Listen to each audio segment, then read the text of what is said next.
کہ جب حضور مسجد نبوی سے باہر نکلتے ہیں تو آگے حضرت عمر و ابو بکر رضی اللہ تعالی عنہما کھڑے ہیں، چہرے کے اوپر عجیب اداسی ہے۔ کہا عمر، ابو بکر اس وقت کیوں کھڑے ہو؟ عرض کی حضور بھوک نے گھر میں ٹکنے نہیں دیا، ہم نے چاہا حضور کا چہرہ دیکھ لیں تو کچھ پیاس بجھ جائے، کچھ بھوک مٹ جائے۔ حضور نے فرمایا میرا حال بھی یہی ہے، جس چیز نے تجھے گھروں سے نکالا ہے وہی چیز مجھے گھر سے نکال لائی ہے۔ چلتے ہوئے حضرت ابو ایوب انصاری کے گھر کے قریب سے گزرے،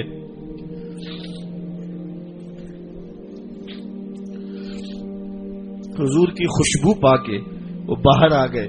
عرض کی بندہ نواز آج میرے مہمان نہیں بنتے؟ حضور نے کہا تمہاری مرضی۔ گھر لے گئے، چٹائی بچھائی، حضور کو بٹھایا، گھر والوں کو بکری کا بچہ ذبح کر کے دیا، کہا جلدی جلدی کھانا تیار کرو، میرے آقا کو بھوک لگی ہوگی۔ یہ کہہ کے واپس آئے، حضور کے پاس بیٹھے، نظر چہرے پہ پڑی تو گھبرا گئے۔ نکاحت کے آثار اتنے واضح تھے کہ سمجھ آ رہی تھی کتنے دنوں سے حضور نے کچھ نہیں کھایا۔ اٹھ کے باغ میں چلے گئے، کھجوروں کا خوشہ توڑا، حضور کے سامنے رکھا، کہا بندہ نواز جب تک کھانا تیار نہیں ہوتا یہ کھجوریں تناول فرمائیں۔ تھوڑی دیر کے بعد کھانا دسترخوان پہ لگ گیا، حضور سے عرض کی گئی حضور آئے کھانا تناول کر لیں۔ حضور نے دسترخوان پر تشریف فرما ہو کر کے حضور نے کپڑا اٹھایا تو حضور نے جب دیکھا کہ کھانا ہے تو حضور نے ایک روٹی لی اور چند بوٹیاں اٹھائیں اور ایک خادم کو بلا کر کے کہا جاؤ ہمارے گھر دے آؤ، میری بیٹی فاطمہ کتنے دنوں سے بھوکی۔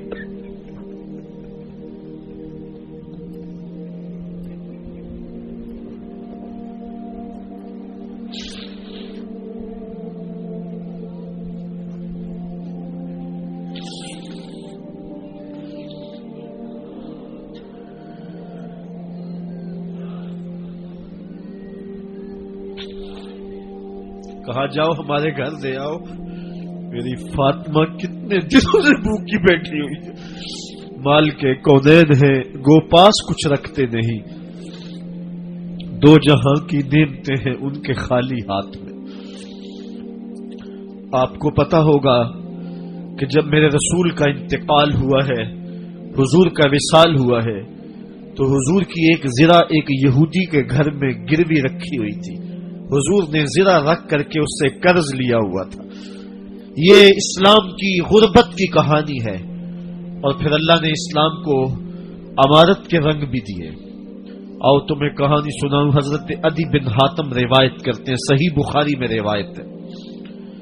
یہ حاتم تائی کے بیٹے ہیں، کہتے ہیں میں حضور کی خدمت میں حاضر ہوا، ایک شخص آیا کہنے لگا حضور غربت نے میرا برا حال کر دیا ہے، اور اس نے شکایت کی غربت کی، پسماندگی کی اور اپنی معاشی بدحالی کی۔ پھر ایک شخص آیا کہنے لگا حضور میرے پاس دولت تو ہے لیکن میں نے جس منزل پہ جانا ہے راستہ پر خطر ہے، تو میرے لیے کیا حکم ہے کہ میں کیسے راستہ طے کروں؟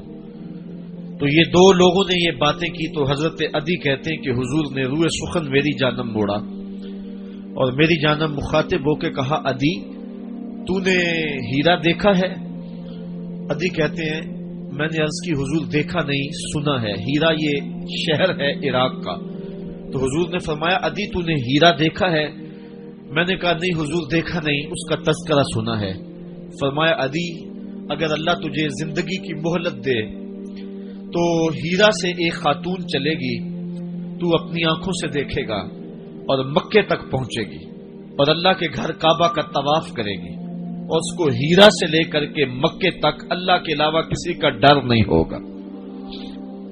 کہتے ہیں کہ میں نے دل میں کہا کہ پھر بنو طے کے ڈاکو مر گئے ہوں گے جنہوں نے عرب کے اوپر روب ڈال رکھا ہے، تو وہ تو پھر ختم ہو گئے ہوں گے۔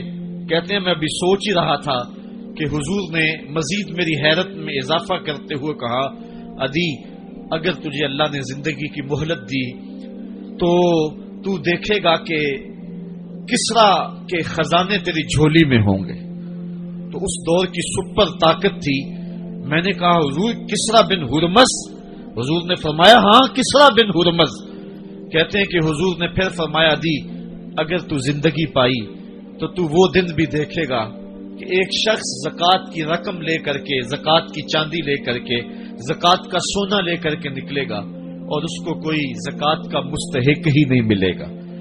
हजरत अदी बिन हातिम कहते हैं कि फिर मैंने वो मंजर अपनी आंखों से देखा कि हीरा से एक खातून चली और मक्के तक पहुंची और अमन ऐसा था कि उसको अल्लाह के अलावा किसी का डर नहीं था।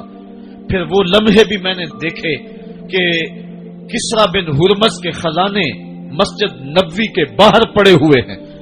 तो कहते हैं तीसरी चीज मैं देख ना सका और मैंने लोगों को कहा कि ये मैं तो नहीं देख सका, मेरी शायद जिंदगी वफा न करे, और अगर तुम्हारी जिंदगी वफा करे तो तुम देखना मेरे आका ने जो फरमाया तो दो बातें तो पूरी हो गई हैं और तीसरी बात तुम देख लोगे।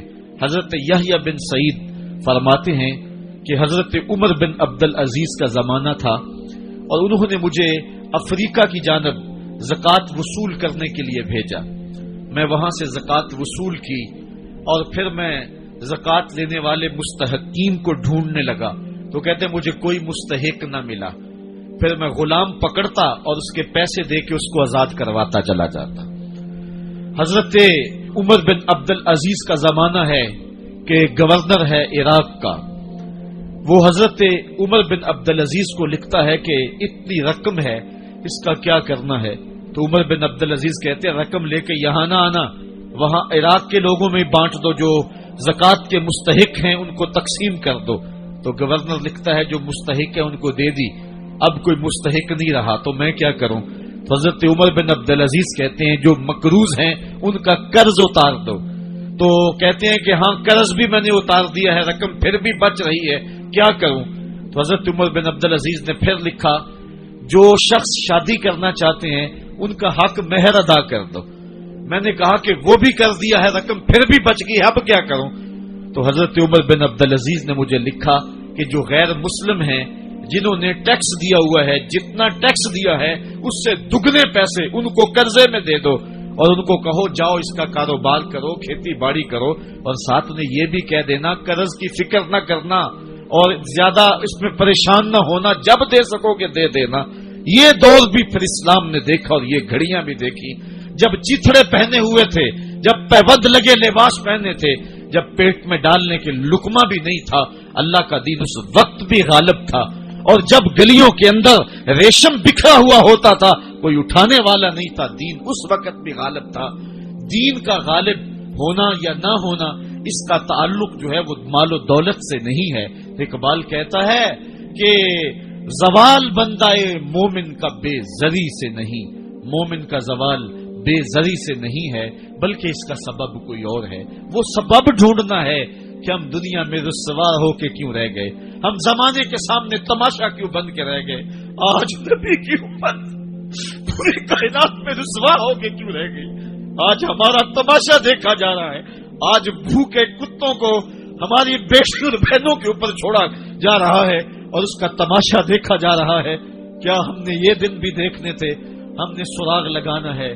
दौलत की किल्लत और कसरत ये सानवी चीजें हैं। हमने तारीख में देखा है हम कभी माली तौर पे कमजोर थे, रुस्वा नहीं हुए हैं। माल ज्यादा हो गया, रुस्वा नहीं हुए हैं। रसवाई के सबब कोई और हैं। आइए तुम्हें कहा